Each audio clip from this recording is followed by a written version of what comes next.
I hope that you can hear me. This is Sammy Dalati from the magazine Antiques. I'm the senior editor doing a belated review of Salon's Honorary Committee's cocktail hour, which happened last night. I had a bit of a technological snafu, failure to launch. Uh, Apparently, I didn't read all the fine print for YouTube streaming. So anyway, we're coming to you a day late. This is an experiment. This is the first live stream that we're doing on our channel. Our channel's been live for a few years, but we've really ramped up what we've been doing over the past year with our TMA Explains series of YouTube explainer videos. Hope you've checked those out. But this is something different.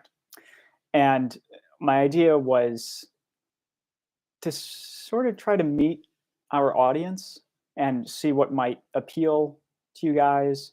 So I'm going to be going a little in between esoteric and exoteric information, and feel free to tune out if it's not interesting, and stick around if it is. So I had something completely planned out for last night. You know, coming home fresh from the show, was going to present here and really bring our YouTube audience into the world that you can inhabit if you're an art writer or someone in the art world in New York City. So I'm taking that plan and I'm just transferring it to today, but I'm doing a little bit of a performance. So I'm wearing what I wore to the event yesterday, because this is key to sort of what I'm going to be talking about, or how I'm going to get into this conversation. So right off the bat, let me just explain a little bit. So Salon Art Design is an art fair at the Armory that takes place every year in New York. And last night's event was a cocktail hour put on by the Honorary Committee for the show. And let me give you their names. So Natalie and Laura de Gunsburg co-chaired the committee, mother and daughter. Other members of the committee are Alexandra Asseline, Sheila Bridges, the interior designer, Beth Rudin DeWoody, patron of the arts, collector of modern design, Alberto Iber, design editor at New York Magazine, Wendy Goodman, the architect Lee Mindell, Carlos Mota, who's a stylist, and I highly recommend checking out his Instagram page, which has very pithy captions for all of his photos. It sort of reminds me of the early days of Facebook, even when you have to caption your photos, of course, but nobody really knows what the style is. You know, I'm talking like circa 2006, 2007, 2008. And he sort of has the same style. They're all all the captions are very short, like "would love to be here," "two great chairs," etc. Daniela Ohad, who hosts Daniela on Design on YouTube, Indre Rockefeller, Lizzie Tisch, the designer Amy Lau, or decorator Amy Lau, and then some names that I'm going to have a little bit of trouble pronouncing. Guillaume Caudelas, Leila Gohar, Gabriel Hendifar. Gabriel Hendifar is the principal at Apparatus, which is the gallery where the cocktail hour took place at. Julie Hillman, JJ Martin, Leela Raptopoulos, Shireen Maghrabi Tayeb, and Stelline Volandes. So I don't really know where most of our audience is based. I suppose I should be, that might be something that our YouTube stats would clue me in on. But in New York, if you're not here, it's been unseasonably warm for the past few days. We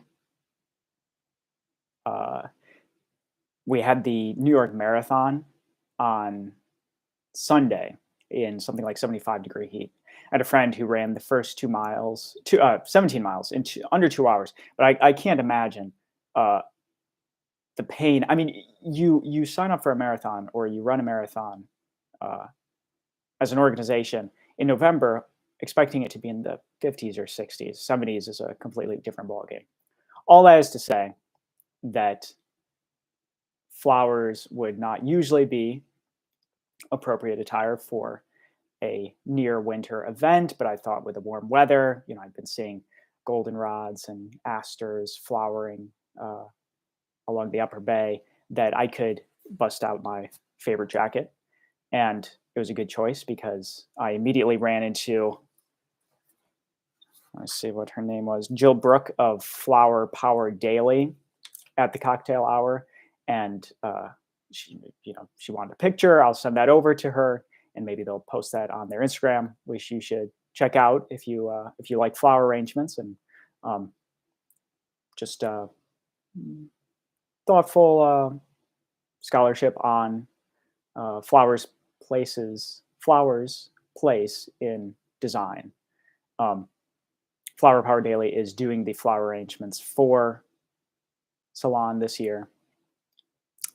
But I may be getting a little bit ahead of myself because that already takes me into Apparatus' space for the cocktail hour without giving you anything of my first impressions of that space. And you need to hear it because it's really a fascinating. It reminded me a little bit of there's some weird spaces, mostly in Lower Manhattan, that you can find yourself in some late evening, something like the Dream House, Ravi Shankar's immersive light and sound environment in Tribeca, and uh, Dia spaces like the Earth Room. There's some, I think, in Chelsea too. Just weird, interesting, converted lofts that have that industrial feel, but have been filled with art, turned into some sort of environment. Let me just make sure my volume is where is. Somebody should tell me if my volume isn't good. I'm just gonna unplug my. It's not any better, is it? No.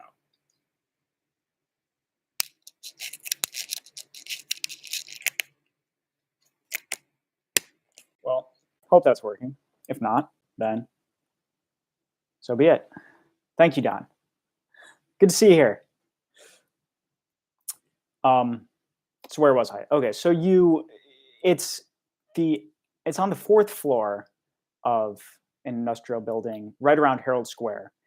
Very unassuming entranceway, and you ride a somewhat rickety seeming elevator. Also very slow. There are a number of well-dressed New Yorkers queuing outside it when I arrived, and the line grew after that. Um, but we did get up to the fourth floor eventually, uh, and you you step out into a pretty anticlimactic tiny anteroom. Um, when I was when I stepped out, when I got there, there was what looked like a 1950s style bicycle with a basket on the front, and then in front of you is a huge brass door uh, with multiple bolts. It looks like the door to a dungeon or something like that. So it's a funny vibe when you first get there. Everybody in the elevator was like, "Wait, is this really where we're supposed to be?" Um, but it was, and you open the door, and the sensation changes. So it's it's a loft space, very high ceilings, and cavernous, labyrinthine, really.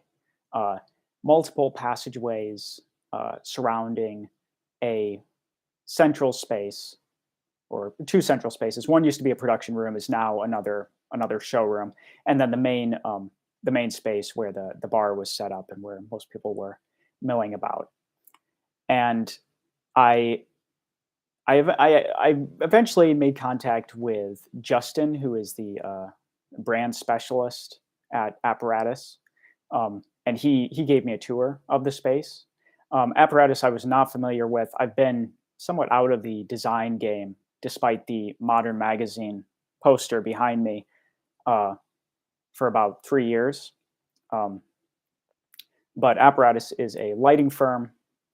It's been around for about 10 years. They used to be a little ways further downtown in Manhattan, and um, they moved up to this space a couple years ago. And uh, what's pretty interesting is that Gabriel, the principal, designs collections of pieces that he calls acts. So obviously this takes inspiration from the stage, from plays. Um, so it makes sense that especially when you're in their multi-room showroom, uh, it is almost a performance of objects, of light, of paintings as well, which I'll get into a bit later. Um, and they're currently on Act 4, and they completely redesign the space every year.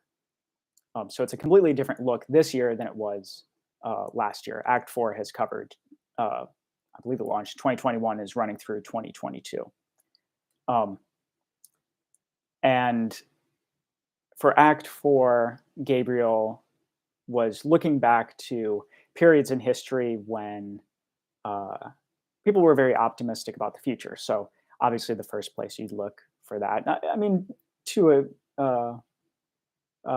as a designer, probably is mid-century, the mid-century modern period, and to wit, the central space where the bar was set up looks a lot like the lobby of the Seagram building, or some other mid-century uh, office lobby by Skidmore, Owings and Merrill, or whatever else. It's got wood burl veneer on all the walls, drop ceiling, very high ceilings.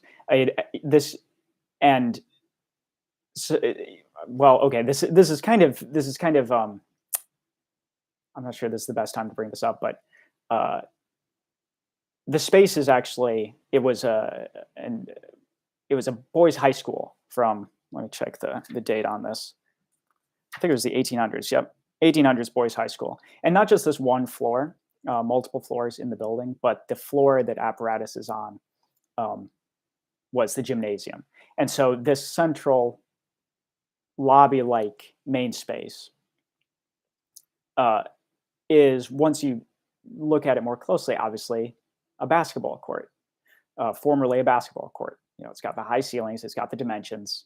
Apparently, if you tear up the floor, then you'd find the lacquered floorboards with the free throw or the 3-point arc still painted on there.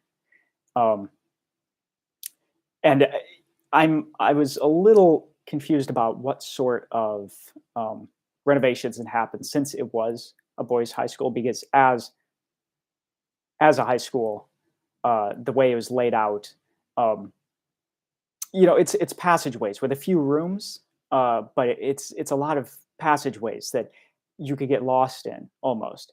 And it was Philip Taft's studio. He's a contemporary artist before Apparatus moved in. So I don't know if he changed things around. If anybody knows, I'd be interested to learn more about the history of the building before Apparatus took over. Anyway, in this central space, which looks sort of like a mid-century modern or a mid-century lobby, international style lobby, there are pendant lights and chandeliers that look sort of like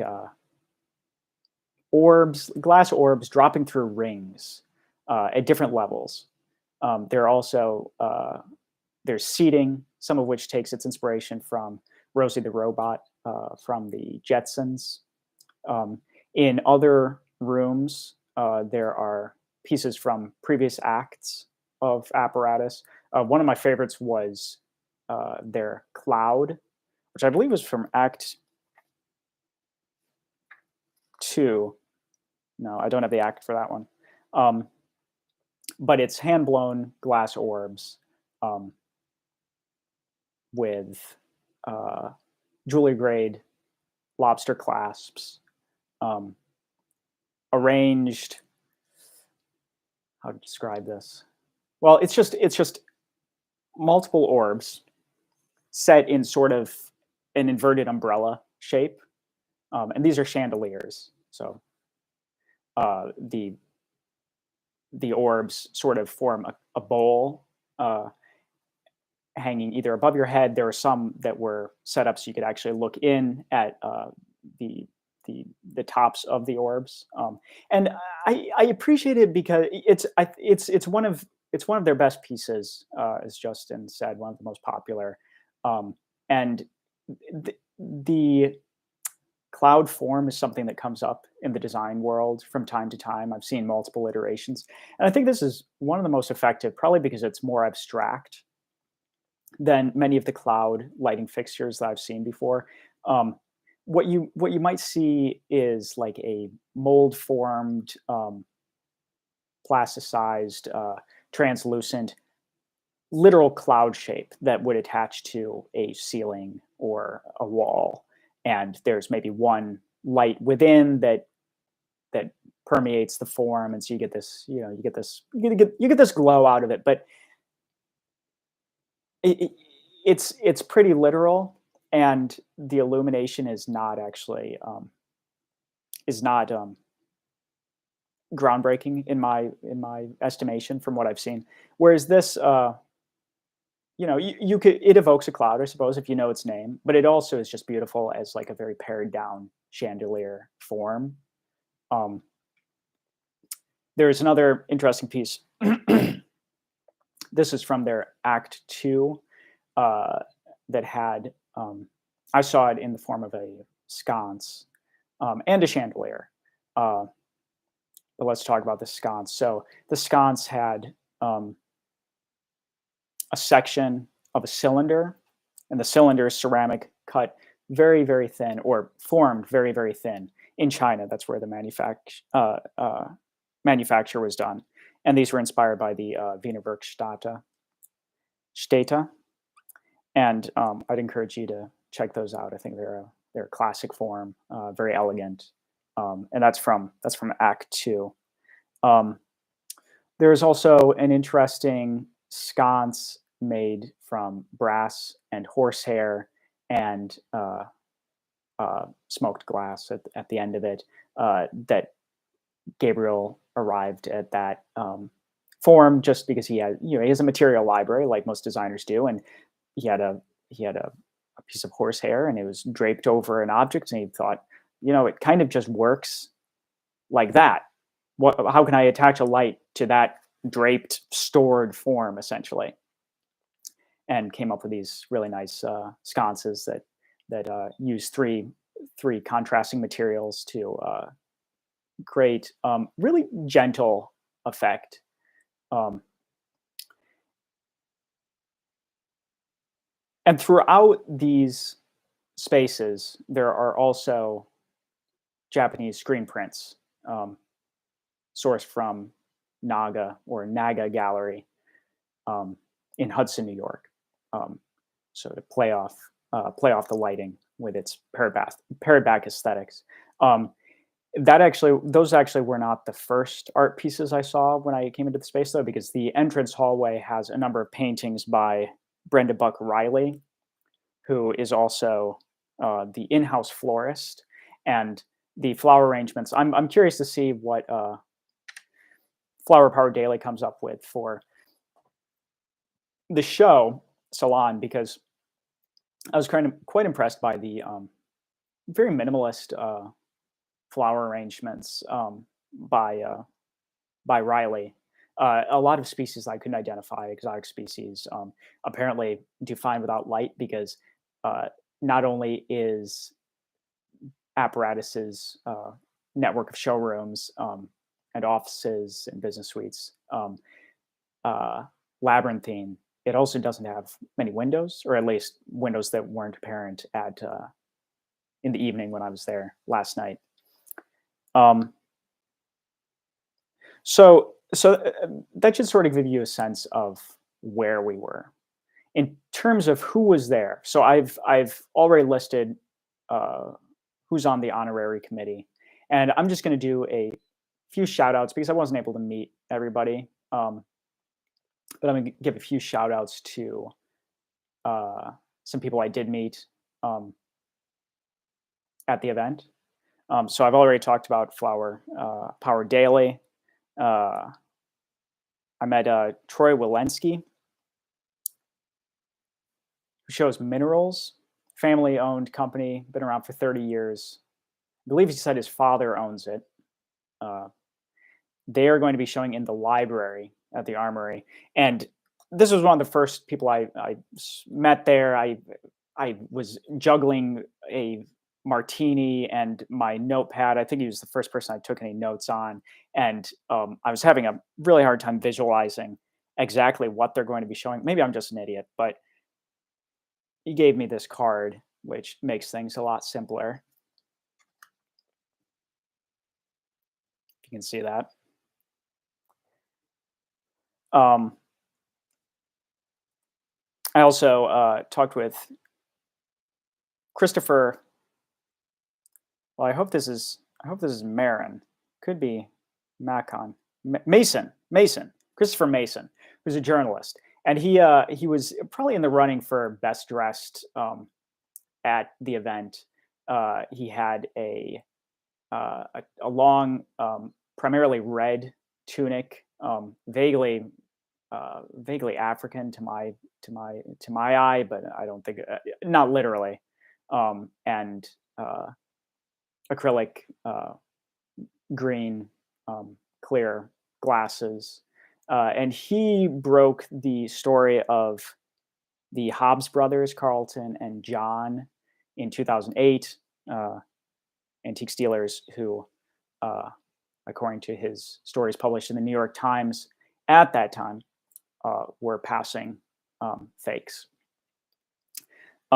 He writes for World of Interiors and Airmail, and maybe one day Antiques.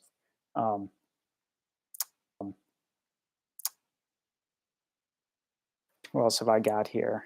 Okay. Otra. So if any of you got here early, the image, I don't know what you'd call it, the thumbnail, I guess, but the like waiting thumbnail for before the stream starts was actually one of the pieces that Otra is showing. They're a Brooklyn-based gallery, husband-wife duo that works in sculptural furniture, solid wood objects. And the object that was on the thumbnail was this enormous mirror, which is on one side of a wooden object that looks to all the world like a pop socket. And this is their first year showing at Salon. It was the year according to them. The first person I ran into at the show was also there. Another woman who works at the gallery, Maddie. She's from Australia. She was not singing its praises, but I didn't really get deep into that conversation. But she had the most incredible fake eyelashes. Maybe they were real. Maybe it's something. She has some incredible genetic gift, but they looked like black ostrich feathers or something like that. Anyway, good energy. I kept running into her throughout the night. She misheard my name as Salmon to begin the night. So every time I walked into her room that she was already in, she'd be like, "Oh, Salmon," and I'd fumble for a comeback. Yeah, that's all I'm going to say about that.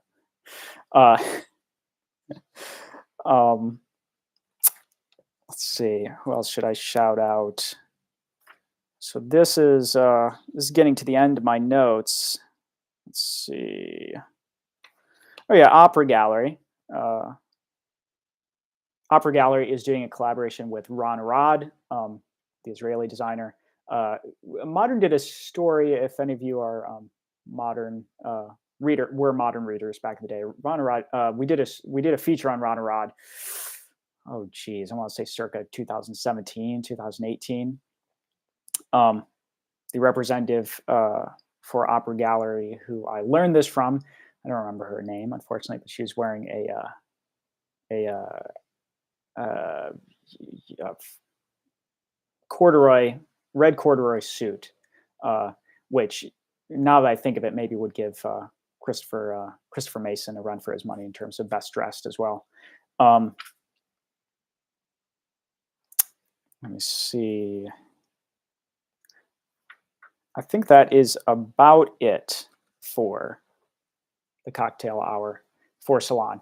I should say that the one of my favorite people who I ran into that night, I also missed her name, and this is because I was you go to these events and you certainly try your best to give people the time of day and finish conversations you're having with them. But sometimes, I've got to talk to Justin. He's only available right now. Justin again is the brand specialist for Apparatus, and you sometimes just move away from people, and you learn a little bit, you get intrigued, and then you just have to go to Salon Art Design on Thursday and finish the conversation. So I hope to do this at the time, but she works for Gallery O, which is based in Milan and Shanghai. And she was just talking about how she always appreciates coming to New York uh, because people are so friendly, and you can go to events like these and meet a ton of interesting people doing interesting things. New York is a vibe. New York is a vibe. And I thought it was a good note to end this little conversation on to mention that which she brought up to me, and I hope that during this live I've been able to evoke something of the vibe of New York, specifically the New York design world, last night at the cocktail hour for the Honorary Committee of Salon Art Design.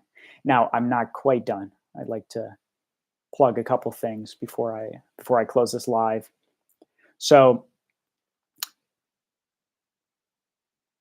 if you're following Antiques Mag on YouTube, that doesn't necessarily mean that you know a ton about our magazine or any of our other ventures, which is fine. I think you know it, you can learn more about them if you like. We've got links on YouTube.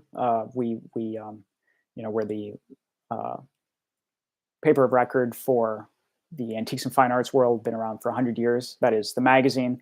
But recently we're branching out into new media like everyone else, maybe 10 or 20 years too late, but better late than never. And as I mentioned before, something to look at is our Team Explains YouTube series, which hopefully if you're watching this video, that series is what has brought you to this live.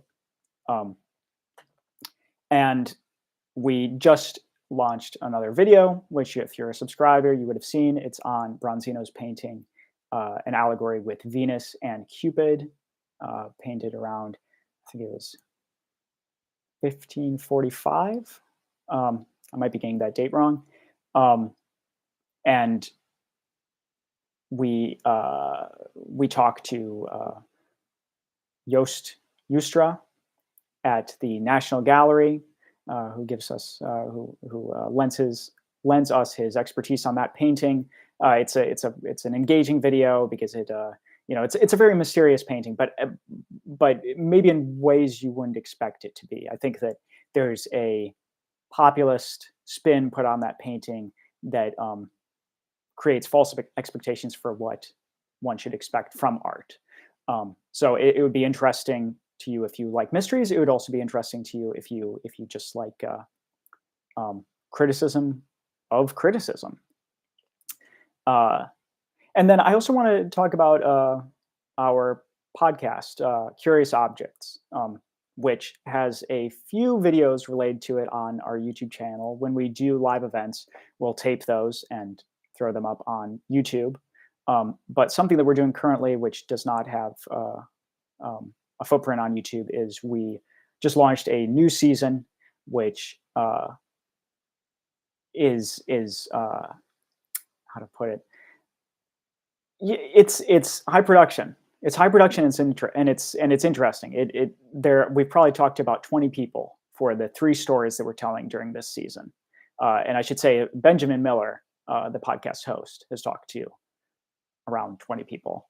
Our first episode, which is coming in 3 parts. Part 1 released last Thursday. Part 2 is coming this Thursday, and part 3 will release the following Thursday. Is on the painting that was on the Magazine Antiques September-October cover.